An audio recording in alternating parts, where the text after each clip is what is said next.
Nak cerita cabaran keluarkan produk sendiri ni macam-macam. Cubaan nak jatuhkan oleh orang terdekat pun banyak. Cuma tak cerita, tak bagi tahu kan.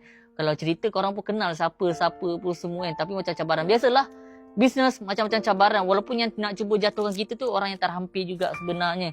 Tapi kita anggap ni sebagai cabaran dalam bisnes pemangkin semangat. So Alhamdulillah untuk mengatakan korang, Metanov dah setahun. So sempena anniversary setahun. Brand Metanov, brand kita, brand Danaga dan brand lokal tempatan kita ni. So kita ingat nak buat something special lah kan. So ingat malam ni, kita jumpa malam ni dekat mana? Dekat page Metanov jam 8 malam hingga jam 12 malam. Kita nak buat satu flash sale yang harga yang semua mampu milik dan semua orang boleh dapat, rugi siapa yang terlepas.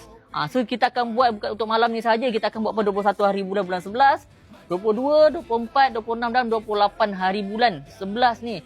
So kita jumpa malam ni dekat dalam live TikTok page Metanov jam 8 malam hingga jam 12 malam.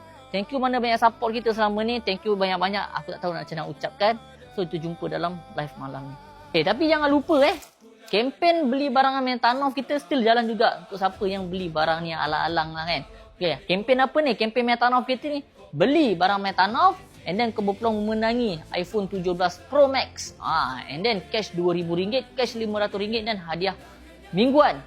So kempen ni untuk mengatakan orang yang nak tahu, tahulah kan. Ramai dah join sebenarnya. Kita akan buat sampai hujung bulan 11 ni. Dan kita akan cuba announce pemenang nanti. Kita dah buat 2 bulan, bulan 10 dan bulan 11.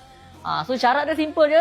Buat apa-apa pembelian barang-barang Metanov, RM50 kau dapat 1 tiket. Kalau 100, 2 dan seterusnya lah kan.